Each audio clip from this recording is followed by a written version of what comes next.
Joining us on WHKY TV News this evening is Jason Reid, candidate for Sheriff of Catawba County. Early voting is coming up April 19th, and we continue to talk to the candidates. Thank you so much for coming in. Thank you, Rob. Thank you for having me. Well, first of all, if you would like to give us a little bit of a bio, some of your background. I know you've been in law enforcement for a long time. Yes, sir. I'm 46 years old, born and raised here in Catawba County, lived here my whole life. 2 children, they both go to St. Stephen's High School, attended CVCC, graduated from BLET program there in 1996, and began my law enforcement career there at the Newton Police Department in 1996. Your dad is currently the sheriff and is retiring at the end of this term. What made you decide to want to succeed him? Well, my father and I had talked for many years about the day he retired, I was going to go ahead and announce, and I wanted to go ahead and step right in the day he made that decision, just in case he changed his mind the next day.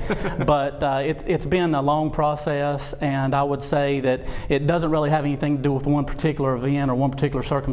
It's just the opportunities I've had over the past 10 years of working at 3 different sheriff's offices. I've worked for 3 very successful sheriffs, Phil Redmond in Iredell County, David Carpenter in Lincoln County, and then obviously working for my father the past 3 years. Those 3 men put a lasting impression on me, and I saw how one person can make such a huge impact in the community, and that's just taken over.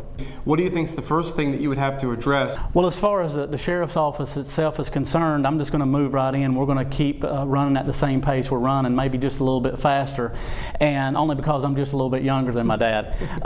But the 2 issues that we have is, and they're neck and neck, and we can't put one above the other. The first one is the opioid problem, and it's not just opioid, it's drug abuse across the board, it's drugs across the board, and we've got to really tackle that. We've got to stay relentless when we're pursuing these drug traffickers.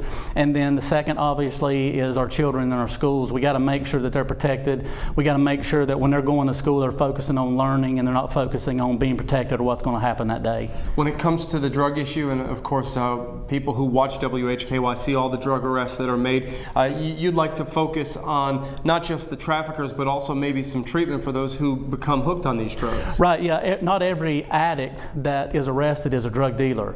We have addicts in our jail that have been arrested for non-support or DWI or any other type of offense. And right now we presently have an addiction problem or a program in our jail facility, and you can enter that program at any time.